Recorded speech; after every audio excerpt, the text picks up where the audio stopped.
This summer, get ready to see more flights out of Metro Airport and across the country. More people are getting vaccinated, so they're feeling more confident about flying.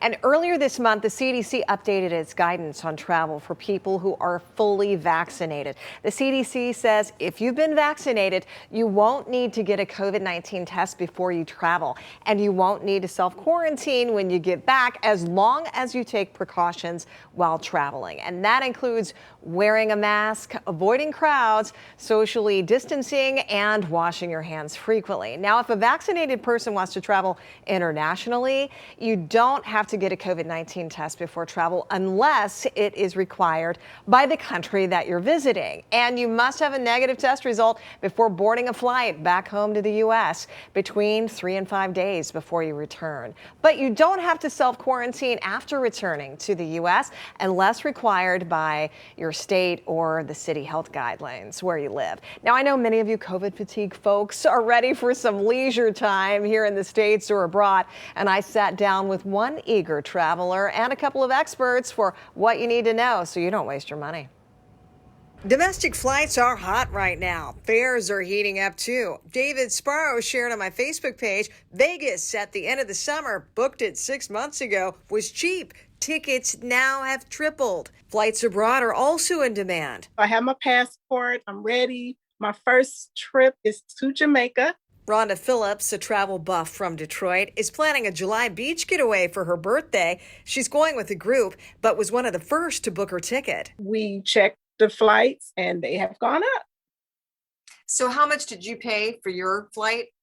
$466 round trip. She says now plane tickets are more than $120 higher. So if you're thinking about flying, what can you expect? I went to the experts. Travel's going to come back in a real boom way in the next few months. Bonnie Newcomer, a president of Departure Travel Management in Birmingham, and Jill Jones, a travel concierge with Cadillac Travel in Southfield. Are prices just going to be soaring this summer? The trend that I see is that fares are higher and they're getting higher every day. Why? Jones says there's more demand from passengers, but not as many flights. Normally, destinations that might have 4 or 5 nonstop flights have 2. Also, the blocking of middle seats is just about over. Delta, which holds over 80% of the lift out of Detroit, is among the last, ending the pandemic policy at the end of April. So airlines are starting to make up for that lost revenue. One big plus, major carriers have eliminated change fees. Delta's policy is good for tickets originating in North America to anywhere in the world for any ticket purchased on or before April 30th of 2021. Even if you book something and then you find out months from now, oh my God, it's less expensive, you have the ability to rebook yourself. You won't get a refund, but you will get a voucher. However, if you book a basic economy fare for a Delta flight on any travel websites like Orbitz, Travelocity, Kayak, those don't qualify for the no change fee deal.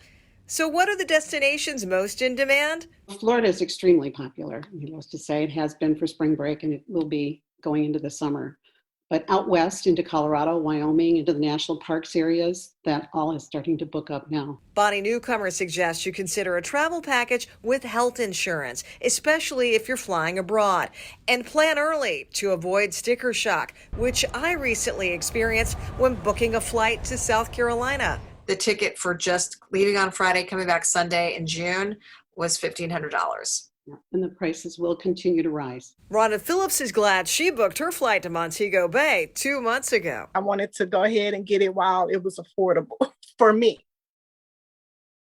And we hope Rhonda has a safe and fun trip. Now, she will need a negative COVID test or antigen test collected 3 days before her flight to Jamaica to be allowed into that country. Mexico is one of the countries that's not requiring any tests before arriving. But again, you will need that negative test before boarding any international flights back into the U.S. Bottom line, buy your tickets quickly and soon so you don't waste your money.